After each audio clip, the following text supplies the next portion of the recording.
Hello students welcome back to Hindi mirror channel. सभी students का Hindi mirror पर फिर से स्वागत है। अभी जो कंटेंट लेकर आए हैं BAKA और पेपर का नाम है नित्यकर्म देवपूजन कर्मकांड वैज्ञानिक स्वरूप और यहाँ पर कोड है 102N। NEP के अकॉर्डिंग जो स्टूडेंट्स अभी सेमेस्टर चल रहा है फर्स्ट सेम और सेकंड सेम और साथ में थर्ड सेम के स्टूडेंट्स के जो हैं एग्ज़ाम चल रहे हैं, तो हम यहाँ पर first sem second same third same तीनों ही सेमेस्टर की तैयारी करा रहे हैं। चैनल पर जो स्टूडेंट्स अभी तक कनेक्ट नहीं हुए हैं वो स्टूडेंट्स कनेक्ट हो जाइए, सब्सक्राइब कर लीजिए, क्योंकि बाय बुक भी आपकी प्रिपरेशन चल रही है, प्रीवियस पेपर से भी आपकी प्रीवियस तैयारी चल रही है और हम जो प्लेलिस्ट आपको सजेस्ट करते हैं कि उन प्लेलिस्ट में से भी आप अपना जो है कंटेंट देख सकते हैं, प्रीवियस पेपर देख सकते हैं, तो उन प्लेलिस्ट को भी आप चेक करते रहा कीजिए।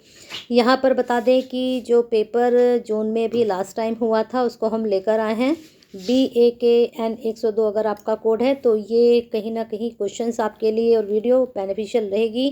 तो चलिए पहला प्रश्न देख लीजिए किस प्रकार का पूछा गया था जून में।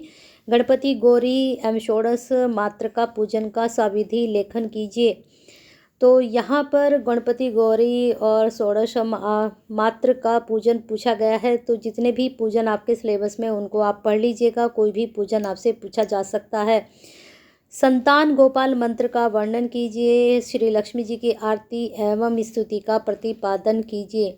संस्कारों की वैज्ञानिक अवधारणा पर प्रकाश डालिए। संपत्ति कर्मकांड की उपयोगिता पर निबंध लिखिए अथवा उपनयन व एवं विवाह की वैज्ञानिक सिद्ध कीजिए। अब मैं आपको यहाँ बता दूँ कि कौन कौन से टॉपिक यहाँ पर आपके लिए इम्पोर्टेंट हो सकते हैं। प्रश्न जो कि तो नहीं पूछे जाते हैं, जैसे आपका उपनयन है तो उपनयन में क्या पूछा गया है, वैज्ञानिकता सिद्ध कीजिए। हो सकता है उपनयन से इस बार जो भी आपके सिलेबस में है कंटेंट है उपनयन से रिलेटेड वहाँ बताया गया होगा, तो उसको आप पढ़ कर जाइएगा। प्रश्न जरूर बनेगा। विवाह से संबंधित जरूर प्रश्न बनेगा। संस्कार से संबंधित जरूर बनेगा। संपत्ति यहाँ पर कर्मकांड पूछा गया है, तो यहाँ पर संप्रति कर्मकांड पूछा गया, तो लेकिन कर्मकांड इस बार भी पूछा जाएगा और कोई सा भी कर्मकांड आपसे पूछा जा सकता है। ठीक है, तो ये 3 से 4 टॉपिक मैंने आपको लॉन्ग में बताए हैं। अब शॉर्ट में चलते हैं। पंचदेव पूजन विधि से क्या तात्पर्य है। अब बात करते हैं पूजन विधि की। अब देखिए पूजन विधि यहाँ भी पूछी गई है और पूजन की विधि यहाँ भी पूछी गई है, तो जितने भी पूजन विधि हैं उनको आप याद करके जाइएगा। और यहाँ पर मंत्र देखिए, लक्ष्मी जी की आरती, हो सकता है इस बार किसी और की आरती के बारे में स्तुति के बारे में आपसे पूछ लें।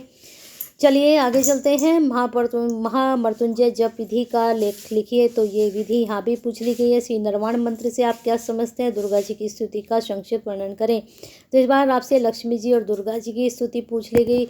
आपके सिलेबस में और भी स्तुति होंगी और भी मंत्र होंगे, उनको पढ़ लीजिएगा। तो 4 से 5 टॉपिक यहाँ मैंने बता दिए हैं जो आपको पढ़कर जाने हैं।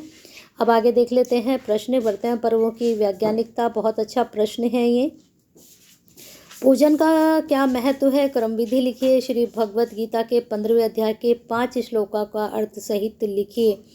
बहुत अच्छा प्रश्न है ये भी। महालक्ष्मी पूजन का आप देखिए, महालक्ष्मी पूजन का उल्लेख करें, ऊपर भी इनकी विधि पूछ ली गई है, तो इसको अच्छे से आप तैयार कर जा सकते हैं। रिपीटेड है लक्ष्मी जी का बार बार प्रश्न यहाँ पर 2 से 3 पूछ ले गए हैं, तो इनको भी आप पढ़ लीजिएगा अच्छे से। तो बने रहिए हिंदी मिरर के साथ, लाइक और शेयर करते रहिए, और हिंदी मिरर का हिस्सा नहीं बने तो एक सब्सक्राइब भी कर लीजिएगा।